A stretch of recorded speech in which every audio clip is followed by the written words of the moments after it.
کیا. چھوڑو بھائی کس محمد کا نام لیتے ہو, اس کی تو نرینہ اولاد نہیں, اس کا تو بیٹا نہیں, اس کا تذکرہ کون کرے گا, اس کی شہرت کون کرے گا, اس کا مشن کون چلائے گا, اس کا نام کون لے گا. اب تو اس کے چرچے ختم ہو جائیں گے, اس کا نام ہی مٹ جائے گا. دنیا میں ایسا ہوتا ہے, باپ کے بعد بیٹا آتا ہے, اس کے مشن کو لے کر پڑھتا ہے, اس کی تحریک کو آگے چلاتا ہے.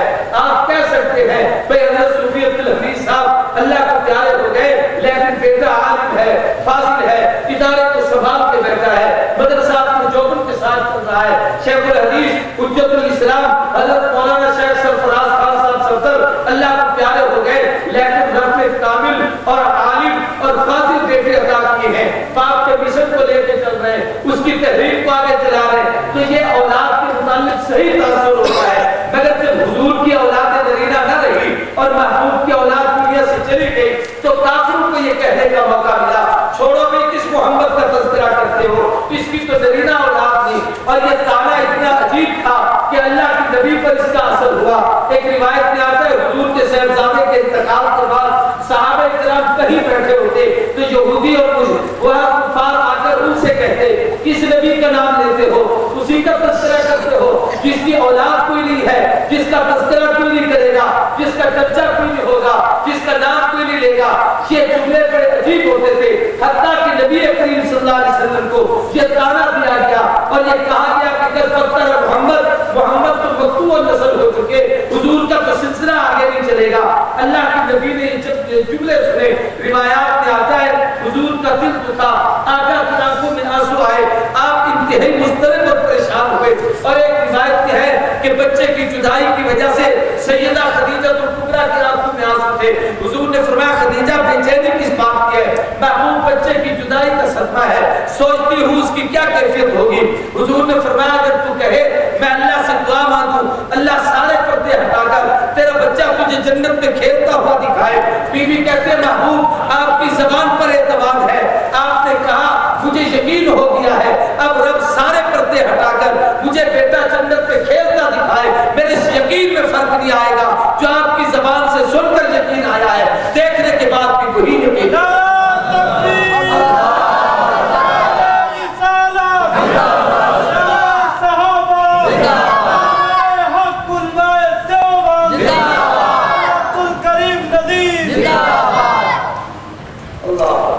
اللہ نے آقا کی تسلی کے لیے کہ جب کافروں نے کہا کہ ابتر محمد الیاذ باللہ مقطوع نسل ہو گئے, ابتر عربی زبان کا لفظ ہے, اسے کہا جاتا ہے جس کی نرینہ اولاد ہو, جس کی بیٹیاں ہو بیٹا نہ ہو, اور ان کے متعلق یہ تاثر ہوتا ہے اس کی اولاد کہاں, اس کا تذکرہ کیسے چلے.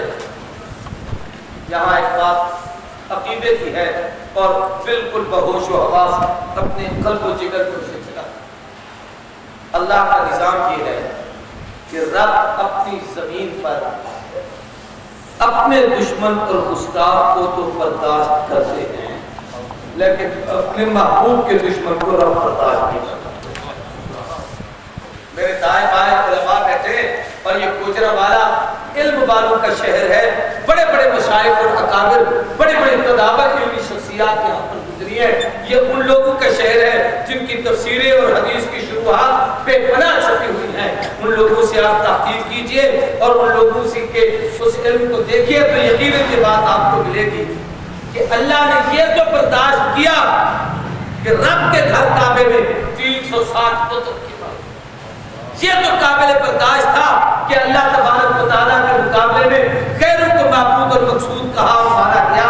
اس کی یونی کہ اللہ نے برداشت کر لیا اور ان کو معاف کر دیا. یعنی اس جرم کی سزا مرنے کے بعد قبر میں, مرنے کے بعد حشر میں, دنیا میں رب نے نہیں کہا کچھ, اگر معاف کر چھوڑ دیا ہے تو قبر حشر میں ان پر گرفت ہے, وہاں پر ان کو سزا ہوگی. یعنی یوں سمجھ لیجئے رب نے اپنی توحید کے دشمنوں کو قبر اور حشر میں سزا دی ہے, لیکن جو پیغمبر کی رسالت کا دشمن ہے, نبی کی عظمت کا دشمن ہے, پیغمبر کے تقدس کا دشمن ہے, نبوت کے وقار کا دشمن ہے, نبی کی تعظیم کا دشمن ہے, نبی کے ادب کا دشمن ہے, اس بے غیرت کو رب نے دنیا میں معاف نہیں کیا. اس نے جو ہی بدبختی سے کوئی ایسا جملہ کہا, اللہ کی قہاریت کو جوش آیا ہے, رب نے فوراً گرفت کر کے اس کو اس دنیا میں سزا دی ہے.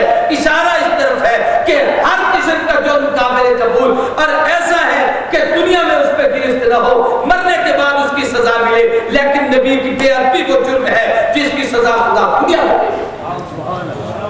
اس پر میں ایک دو باتیں آپ سے عرض کرنا چاہتا ہوں۔ آج کل یہ خاتون کا زمانہ آپ کے سامنے ہے، ان گستاخوں، بے ادبوں کی، بے حیائی اور ان کی بے غیرتی اور کنجوسی کی وہ کیفیات آپ لوگوں کے سامنے ہے۔ اس حوالے سے میں آپ کو ایک عقیدے کی بات سمجھانا چاہتا ہوں، پوری توجہ رہے، اور انشاءاللہ اللہ مجھے شر صدر سے توفیق دے، مجھے ایک نصیحت دے کہ میں یہ مسئلہ آپ کے سامنے کھول رہا ہوں۔ آپ نے کبھی اس پر غور کیا؟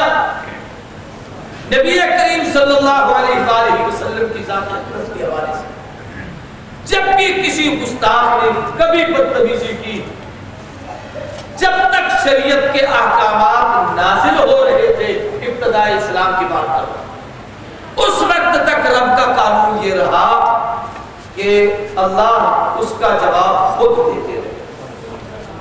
نبی کے گستاخ کو اس کی بے ادبی کا جواب کس نے دیا؟ سارے قوم کس نے دیا؟ ایک دو نہیں، قرآن کی کئی آیات طیبات اس حوالے سے ہیں۔ میں صرف بطور اشارہ عرض کرتا ہوں، تفصیل میں نہیں جاتا۔ سورہ لہب، تبت یدا ابی لہب، اسی آخری پارے کی ایک سورت ہے۔ جس وقت نبی کریم صلی اللہ علیہ وسلم نے فاران کی چوٹی پر کھڑے ہو کر قوم اور قبیلے کے لوگوں کو بلا کر اللہ کے دین کی دعوت دی، آپ کہتے ہیں توجہ، اس وقت ابو لہب نے حضور کو ایک جملہ کہا۔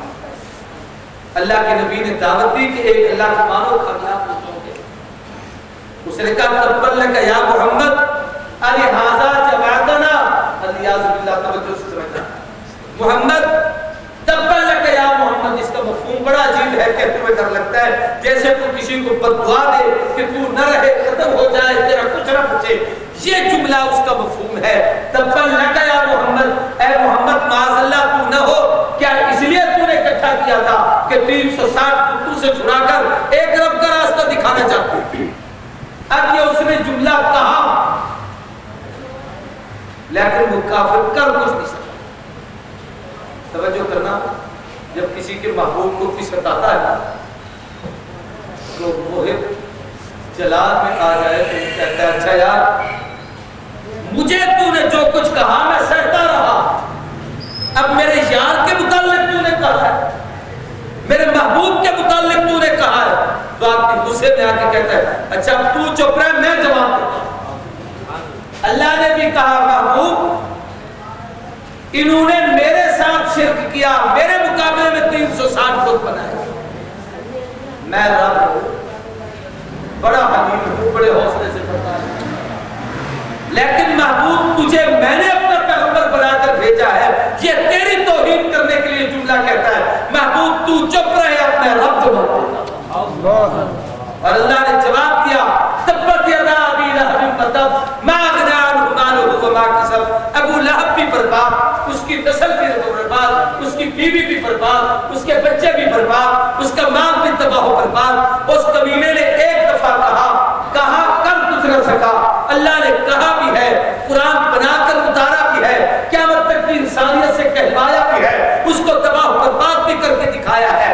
رب بتاتا ہے کہ جو میرے محبوب کی گستاخی کرتا ہے اس کا انتقام میں خود لیتا ہوں اور پوری دنیا اس کے مقابلے میں کھڑی کر دیتا ہوں۔ ہر آدمی کی زبان پر آج تبت یدا ابی لہب کی جب صورت آتی ہے، ابو لہب کی عقیدت اور محبت کسی کے دل میں نہیں ہوتی، کوئی یہ رشتہ نہیں سوچتا کہ وہ حضور کا چچا تھا، کوئی آدمی یہ نہیں کہتا وہ پیغمبر کے خاندان کا تھا، ہر آدمی کہتا ہے نبی کا گستاخ تھا، پیغمبر کا بے ادب تھا، حضور کی توہین کرنے والا تھا، اس لیے کہ جسے رب قبول نہ کرے اسے اللہ کی مخلوق بھی قبول نہیں کرے۔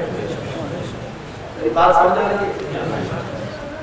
اسی طریقے سے اسی صورت اور کوثر کو پڑھیے، اس نے جب کہا قد بدر محمد، اللہ نے کہا محبوب تیرا دشمن نہیں، اب یہ میرا دشمن، تیری گستاخی اس نے کی، جواب میں دیتا ہوں، پیارے تو چپ رہے، انا اعطیناک الکوثر فصلی لربک وانحر ان شانئک هو الابتر۔ اس کی تفسیر پر میں گفتگو کروں گا، ابھی آگے آپ کو بتاؤں گا کہ پیارے اعطیناک الکوثر، اس نے تو اتنا جملہ کہا کہ معاذ اللہ محمد کا نشان نہیں، ہم تو تجھے اتنی عظمتیں دے رہے ہیں، کوثر عطا کر رہے جنہیں